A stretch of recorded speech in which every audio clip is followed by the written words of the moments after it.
साथियों नमस्कार। इस वीडियो में हम लोग आज यह जानेंगे कि आखिर आज कितने शिक्षकों का ट्रांसफर हुआ और ट्रांसफर के बाद अब आपको क्या करना है, बाकी जो बचे शिक्षक हैं उनका ट्रांसफर कब होगा और किस प्रकार से आपको अब काम करना है और आपका विद्यालय आवंटन कब तक होगा, इन सारी बातों की चर्चा हम लोग करेंगे। तो देखिए, आज जो है वो 2151 पुरुष शिक्षकों का ट्रांसफर हुआ है, जिनके पत्नी का ट्रांसफर पहले हुआ था और पत्नी के ट्रांसफर के आधार पर आज 2151 पुरुष शिक्षकों का स्थानांतरण हुआ। जैसा कि आप स्क्रीन पर देख पा रहे हैं, बिहार सरकार शिक्षा विभाग का आदेश जारी हुआ है। तो अब हम लोगों को यह देखना है कि इस आदेश पत्र में मुख्य बातें क्या है, क्या अब आपको करना है, किस प्रकार से 2 शपथ पत्र भरना है, आपको वो किस प्रकार से भरना है, कहां पर भरना है, कौन सा तिथि के बीच भरना है, आइए उसको देखते हैं। तो देख रहे हैं कि संचिका संख्या इतना, विभागीय आदेश का ज्ञापांक और दिनांक 21/11/2024 के ज्ञापांक कितना और इसके आलोक में विशेष समस्याओं से ग्रसित शिक्षक शिक्षिकाओं का स्थानांतरण हेतु ई शिक्षा कोष पोर्टल पर दिनांक 1/12/2024 से 15/12/2024 तक ऑनलाइन आवेदन प्राप्त किया गया था। इसके लिए कमेटी गठित की गई और सभी आवेदनों का, अभ्यावेदनों का निस्तारण किया गया और निस्तारण करने के फलस्वरूप जो है आप जैसा कि देख पा रहे हैं, कुल अभी तक हम लोग जो मुख्य बातें हैं उस पर चर्चा करेंगे। ये पत्र आपके पास पहुंच गया होगा। तो यहां पर हम लोग देख पा रहे हैं कि अभी तक कुल 10,225 महिला शिक्षकों का अंतर जिला स्थानांतरण पहले किया गया था और इन्हीं में से, इन्हीं के आधार पर इनके जो पति शिक्षक हैं उनका ट्रांसफर का सूची आज जारी किया गया है।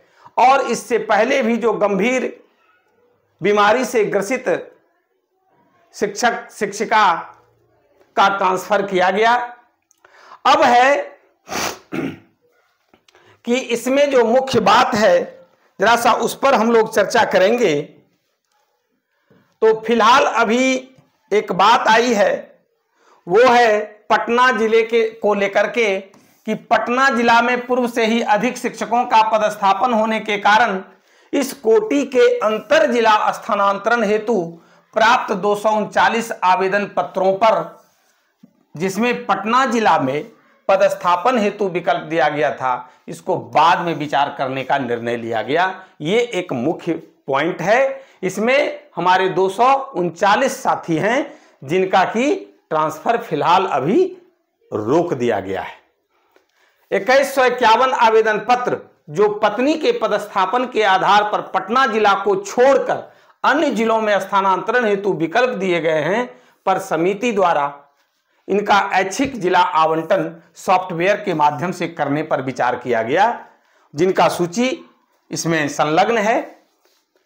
वही है कि सॉफ्टवेयर के माध्यम से 2151 शिक्षकों से प्राप्त विकल्पों के अनुरूप जिला आवंटन की अनुशंसा की गई है। जिला आवंटन की सूची अनुलग्नक 1 के रूप में संलग्न है, यानी नीचे संलग्न है। अब आइए कि इसमें जो है, जो अभी हम लोग बात कर रहे थे शपथ पत्र का, कि आपको 2 शपथ पत्र लगेगा, वो कहां लगेगा, किस प्रकार से, उस पर जरा सा उसको देख लेते हैं। सभी शिक्षकों का स्थानांतरण उनके द्वारा ई शिक्षा कोष पोर्टल पर दिए गए घोषणा यानी डिक्लेरेशन के आलोक में किया गया है। स्थानांतरित सभी शिक्षकों को निम्न प्रकार से 2 शपथ पत्र ई शिक्षा कोश पोर्टल पर अपलोड करना अनिवार्य होगा। पहला जो शपथ पत्र है, यदि शिक्षकों द्वारा ई शिक्षा कोश पोर्टल पर दिए गए अभ्यावेदन एवं घोषणा पत्र में किसी भी प्रकार का अगर गलत सूचना दिया गया है तो उनके विरुद्ध नियमानुसार अनुशासनात्मक कार्रवाई की जा सकेगी, जिसका प्रारूप अनुलग्नक 2 है, उस पर भी अभी हम लोग उसको भी देखेंगे। शपथ पत्र 3 देखिए। शपथ पत्र दूसरा जो है, सभी स्थानांतरित शिक्षकों को जो जिला आवंटित किए गए हैं उसे वे स्वीकार करते हैं, यानी कि आपको जो जिला अभी मिला है आप उसको शपथ पत्र के माध्यम से उसको स्वीकार कीजिए। समिति द्वारा उनके द्वारा दिए गए विद्यालय के विकल्प को प्राथमिकता के आधार पर विचार किया जाएगा। जहां प्राथमिकता के अनुसार रिक्ति उपलब्ध नहीं होगा वहां उसके निकटतम विद्यालय के पंचायत प्रखंड में पदस्थापन करने पर उन्हें स्वीकार होगा। और इसका प्रारूप जो है वो अनुलग्नक 3 के रूप में दिया गया है, उस पर भी अभी बात करेंगे। उपर्युक्त दोनों शपथ पत्र उनके द्वारा ई शिक्षा कोश पोर्टल पर अपलोड किया जाएगा। अब देखिए, आपको यह लग रहा होगा कि कहां पर अपलोड होगा, तो ई शिक्षा कोश पोर्टल पर अपलोड किया जाएगा। दोनों शपथ पत्र अपलोड करने के बाद ही विद्यालय का आवंटन किया जाएगा। दोनों शपथ पत्र अपलोड नहीं करने पर संबंधित शिक्षक का स्थानांतरण क्या होगा, स्थगित रखा जाएगा, यानी बिना शपथ पत्र का आपका स्थानांतरण नहीं होगा, ट्रांसफर नहीं होगा। यह स्थानांतरण शिक्षकों द्वारा ई शिक्षा कोश पर उनके द्वारा अपलोड अभ्यावेदन में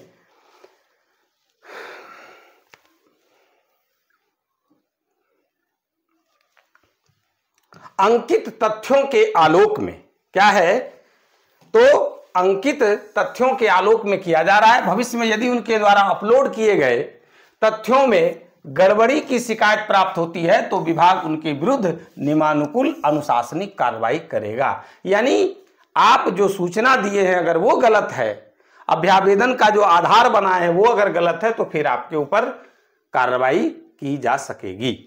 अब है देखिए कि स्थानांतरित सभी शिक्षकों का विद्यालय का आवंटन दिनांक 10 अप्रैल 2025 से 20 अप्रैल 2025 तक किया जाएगा। यह स्थानांतरण शिक्षकों का ऐच्छिक स्थानांतरण माना जाएगा। अंतर जिला स्थानांतरण की स्थिति में स्थानांतरित शिक्षकों की वरीयता का निर्धारण उस कोटि के शिक्षकों के संबंध में पूर्व से निर्गत प्रावधानों के अनुरूप नए जिले में योगदान के पश्चात निर्धारित होगा, यानी वरीयता का जो निर्धारण होगा वो इस आधार पर होगा। भविष्य में छात्र शिक्षक अनुपात में असंतुलन की स्थिति में स्थानांतरित शिक्षकों को अन्यत्र स्थानांतरण भी किया जा सकेगा, यानी अगर वहां पे छात्र और शिक्षक का रेशियो सही नहीं है तो फिर आपका स्थानांतरण दूसरे विद्यालय में और दूसरे जगहों पर किया जा सकेगा। चलिए आगे है, ऐसा तो अब इसमें कुछ वैसा नहीं है। चलिए एक पॉइंट है देख लेते हैं कि इस स्थानांतरण में स्थानीय निकाय के शिक्षकों को छोड़कर सभी कोटि के शिक्षकों का स्थानांतरण किया गया है, यानी सिर्फ नियोजित शिक्षक का नहीं किया गया है और विशिष्ट और बीपीएससी शिक्षक का किया गया है। यदि किसी स्थानीय निकाय शिक्षक का स्थानांतरण हो गया है तो संबंधित जिला शिक्षा पदाधिकारी इस संबंध में शिक्षा कोश पर सूचना देंगे। भविष्य में उनके द्वारा सक्षमता परीक्षा उत्तीर्ण करने एवं विद्यालय में योगदान के पश्चात ही उनके स्थानांतरण पर निर्णय लिया जाएगा। यानी कुल मिलाकर के कहिए नियोजित शिक्षकों का स्थानांतरण अभी नहीं किया जा रहा है। अब है कि अनुलग्नक की जो बात हो रही थी, शपथ पत्र जो दोनों देना है उसका देखिए प्रारूप है, और वो है ये जो आपको ई शिक्षा कोश पर पोर्टल पर अपलोड करना है कि मेरे द्वारा ई शिक्षा कोश पोर्टल पर दिए गए अभ्यावेदन एवं घोषणा पत्र में किसी भी प्रकार की गलती पाई जाती है तो मेरे विरुद्ध नियमानुसार अनुशासनात्मक कार्रवाई की जा सकेगी। शिक्षक का नाम, विद्यालय का नाम और जिला का नाम आपको अंकित करके और पहला जो शपथ पत्र है उसको ई शिक्षा कोश पर अपलोड करना है।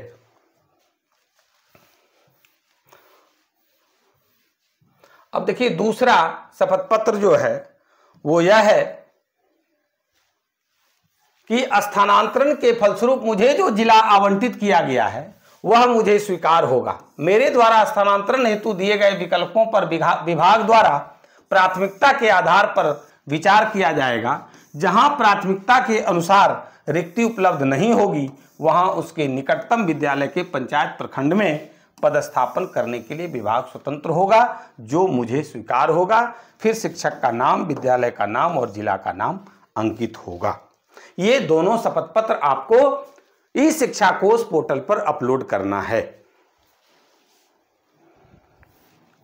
चलिए, अब ये हम लोग देख रहे हैं कि ये कुल 2151 शिक्षकों का ये सूची आपके सामने है ना। अब है कि बाकी शिक्षकों का कब होगा। तो अब जैसा कि खबर आ रहा है कि अप्रैल महीने में 1,90,000 शिक्षक भाई बहनों का स्थानांतरण होने का या करने का टारगेट शिक्षा विभाग ने तय कर लिया है। इसलिए और सॉफ्टवेयर भी तैयार हो गया। सॉफ्टवेयर का ट्रायल जो है वो क्रॉस ट्रायल में कहीं कुछ दिक्कत आ गई थी, जिसके वजह से जो है 25,000 जो महिला शिक्षकों का दूरी के आधार पर अंतर जिला वाले का जो स्थानांतरण होना था वो अभी नहीं हुआ, जो कि अप्रैल के फर्स्ट वीक में होना है। प्रधान शिक्षक का भी जो होना था ट्रांसफर, ये जिला आवंटन, वो भी नहीं हो पाया है। उसका भी वजह वही है कि सॉफ्टवेयर यानी तकनीकी समस्या के वजह से नहीं हो पाया है। 5 तारीख से 12 तारीख तक उन लोगों का भी, चूंकि प्रखंड का चॉइस देना है, इसलिए हर हाल में 5 तारीख तक या उससे पहले आपका जिला का आवंटन होगा। अब है कि इसी तरह से कहिए तो अप्रैल महीना ट्रांसफर पोस्टिंग के लिए टीआरई 3 वाले का पोस्टिंग होगा, प्रधान शिक्षक, प्रधान अध्यापक का पोस्टिंग होगा और 1,90,000 शिक्षक भाई बहनों का ट्रांसफर होगा। ये महत्वपूर्ण महीना जो आने वाला अप्रैल महीना है वो सभी के लिए साबित होने वाला है। इस वीडियो में बस इतना है। बहुत बहुत धन्यवाद। बहुत बहुत धन्यवाद।